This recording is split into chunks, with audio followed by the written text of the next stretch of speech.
A U-turn in Washington. President Trump is ready to make peace with Iran should he win the elections in November. This is the breaking news coming from his son-in-law and advisor, Jared Kushner, who says peace is a noble thing and that Trump is ready to negotiate with President Rouhani, but that he'll be tough. This comes as the U.S. is ready to impose even more sanctions on Iran after the UN failed to extend an arms embargo on the Islamic Republic. And with us for more on this story, we have our correspondent Yotam Confino live from Tel Aviv. So, Kushner is saying that Trump is ready for peace talks with Iran if he wins the elections in November. Why not engage now?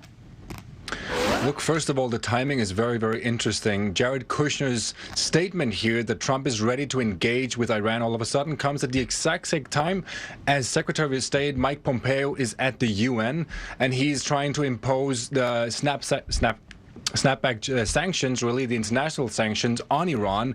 So it really is a very, very interesting timing. You have his Secretary of State really punishing Iran while his advisor is telling Iran that he's ready to negotiate with them.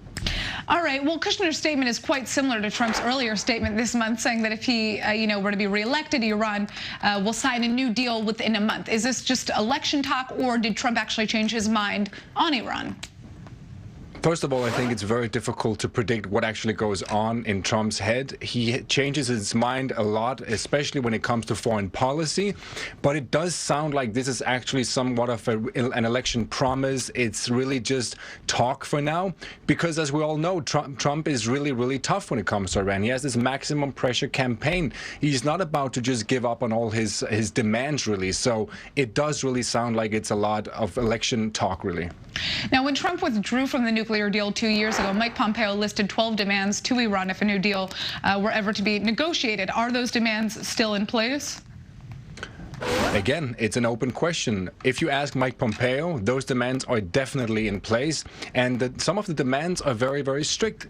One of them is, of course, to force Iran to really withdraw its support for Hezbollah, Hamas, the Houthis in Yemen, to withdraw completely from Syria, to leave Iraq alone. All of the things that really, those are cornerstones of Iran's foreign policy. So if Trump wants to have all of these demands really to have Iran do all of this, he has a long way to go, really, because they're not about to do any of that.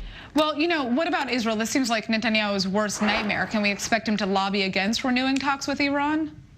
I think Netanyahu is already lobbying all he can. We have to remember back when Barack Obama was signing this deal, Netanyahu went to the Congress, to the United States Congress, and he spoke out against Obama in his own home court, so to say. And this was really seen as a very, very aggressive move. And I think that Netanyahu, if he sees that Trump is ready to all of a sudden make a deal with Iran, he will do all he can to persuade his administration to convince him to do otherwise. All right. Well, we obviously haven't seen much of a response from Iran. Yotam Confino, thank you for joining us from here in Tel Aviv.